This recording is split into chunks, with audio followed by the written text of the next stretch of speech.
Hello and welcome to a new year. I'm Chris and today we're going to be talking about, is DIY home renovation worth it? We did a bunch of house projects in 2021 and so I wanted to break down all the financials of it and to see how much money we spent on each project and how much value we could get out of it, and to see at the end if it is worth doing DIY home renovation. During a breakdown for each of these projects, I took an estimate from either a quote that we got or from a website such as Home Advisor, or another website that had a range of like, this is how much it costs to do this project. So I'll be taking numbers from there. A lot of times I just did the middle of those projects, and so keep that in mind while we're going through this. Let's jump into the first one. So this is in no particular order. One of the first projects that we did was insulating part of the home. Now the home came half insulated. The part over to our left where a room was added on and another room was not insulated at all. So we added insulation, blow-in insulation, we rented the equipment, bought the stuff, and the total came out to about $345.69. So the estimation for the insulation was around $900. So that's about a $500 difference. Next up we have the deck. Now the deck is one of my favorite projects. It's done the best on YouTube, which is great. It's a great deck. It's held up really well. Everything looks good, and so I'm really happy with it. But we ended up spending $2,300 on that deck. Now, the deck is pure wood, so that was like at the height of the wood pandemic where prices were just outrageous. They've since come down a little bit. Nonetheless, the estimate for that was 12 grand. Decks are expensive. I didn't know how expensive they were. So 12,000, which comes around $9,000 difference. Crazy difference. Next up we have our dining room light. I built the light myself, bought all the parts. That came out to $135, and then $1,000 to pay an electrician, buy a new light. If you want to see the breakdown of how I built that, go check out that video as well. All these projects have videos on YouTube, so go check those out after this video, of course. Next up we have our pesty, and we spent $120 on that for the year. I compared this to another service that we used to have, which was $100 per quarter, which ended up to be $400. So that's $280 difference. Next up we have the gate. By the time I'm posting this, I haven't posted the video on the gate, so make sure you subscribe to get that video. It looks sick. My wife loves it, I love it. But we ended up spending $1,700 on that, and that's building a wooden gate and then doing some automatic stuff with it. If it was just the gate, it would be way cheaper, but the automatic stuff was expensive. But the estimate for that install, for that build, would have been $3,500. And so that saves us around $1,800, which is big money. Next up, we have the plumber washer room issue. Now, I did get a plumber to come out, and I didn't pay any money for them to come out, which usually it's like $100 for them to do that. So I got lucky there. But they gave us a quote to fix the sewage smell because there was no P-trap in the line. And they quoted us $1,300, ended up spending $200. It would have been cheaper, but I messed up the first time I did plumbing and spent a little more. So $1,300 to $200, that's $1,100. Next up we have the master closet. Now the master closet was amazing. Big project, first time framing walls. That was a lot of fun and it turned out great. We ended up spending $700 on that master closet. That's wood, sheetrock, mud, paint, trim, IKEA cabinets. Most of that was IKEA cabinets. The estimate for that was $1,400.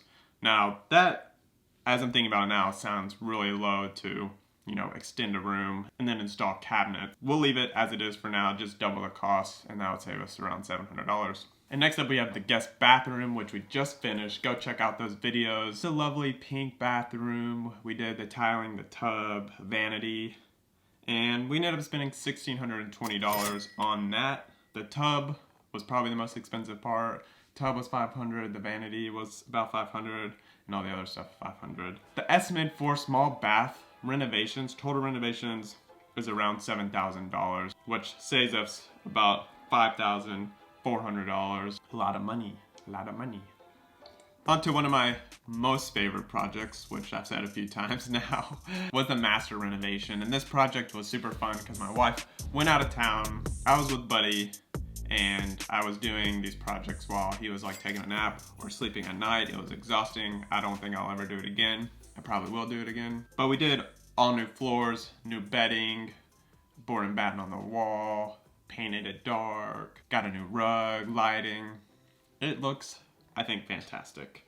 We ended up spending $2,300 on this project, which is close to the deck pricing. So those two were close in the most expensive category, but estimated $5,000, and that comes out to about $2,700 in savings. Next, we got a few smaller projects like the attic access door, which everyone loves that project on YouTube. Just kidding. I get a lot of hate comments on there that it looks terrible, but it's fine. I never notice it. $100 on that, and estimated of $1,000.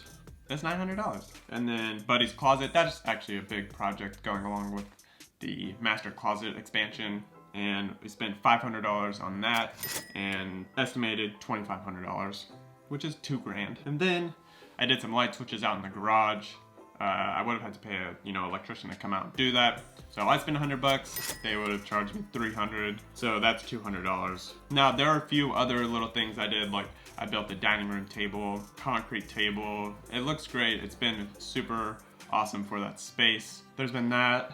I put the IKEA cabinet in the bathroom. Just some small projects that didn't cost a ton, but honestly, weren't worth mentioning, even though I just mentioned it.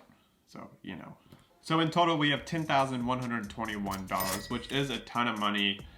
This is over the whole year, and the estimate to do it was $36,300, which comes out to $26,179 saved.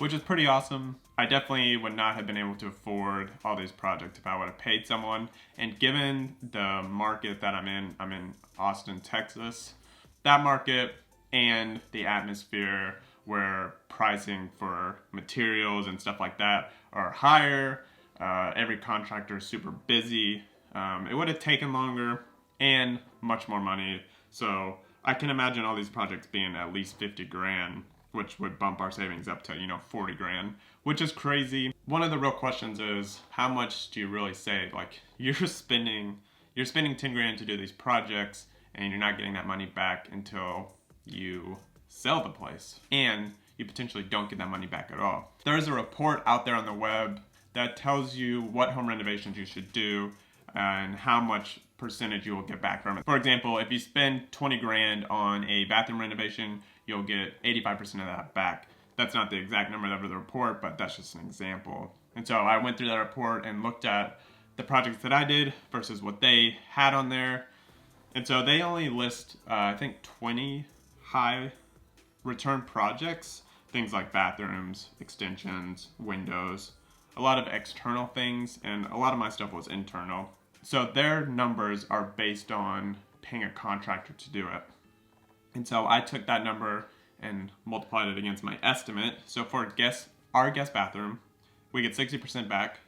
The estimate was $7,000, and so we get back $4,200, which is close to $3,000 more than what we actually spent on the project. So I know this is a little bit confusing math on YouTube, but I'll put it on the screen to make it a little bit clearer. So when we sell the house, we'll get $4,200 for our guest bathroom renovation, which is way more than what we spent on the project. So our home value is increasing a ton based on that, which is amazing. Now, another project we did was the deck, and the deck gets 60% back of what you spend, and I estimated $12,000, which gives us back $7,920, and we spent $2,300 on it. So that's about $5,600 that we will gain when we sell the house, which is truly amazing. Now, for the rest of the projects, they weren't on the list, but you can assume that you get some percentage back if you were to pay someone to do these projects, because it's elevating the expense of your home.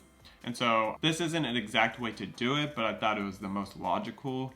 So I took 30% of each of the estimates from the projects. It came out to around $5,190. That totaled up with the rest of the kickback was $17,310. So when we sell the house from all these projects, we'll get $17,310, and we spent a total of $10,121, which means that we get an additional $7,000 when we sell the house. So not only did we save money doing the projects instead of paying someone to do it, we'll also get a lot larger kickback when we sell the house. So the conclusion of this is, yes, DIY home renovation is worth it. Now, if you screw up projects and you end up wasting money, stuff like that, of course you're gonna have problems. Of course you're gonna make less or even lose money doing it. But if you can do it correctly, if you can learn, gain the skills, and do great work, then you can make a ton of money doing this. And so I highly recommend doing it. If you're interested in any more DIY tips and insights, DIY adventures, me building stuff, click that like button, click that subscribe button, give me a follow, and check out some of my other videos. If you want more insight into the downsides of DIY, check out this next video. And I'm Chris, I'll see you out there.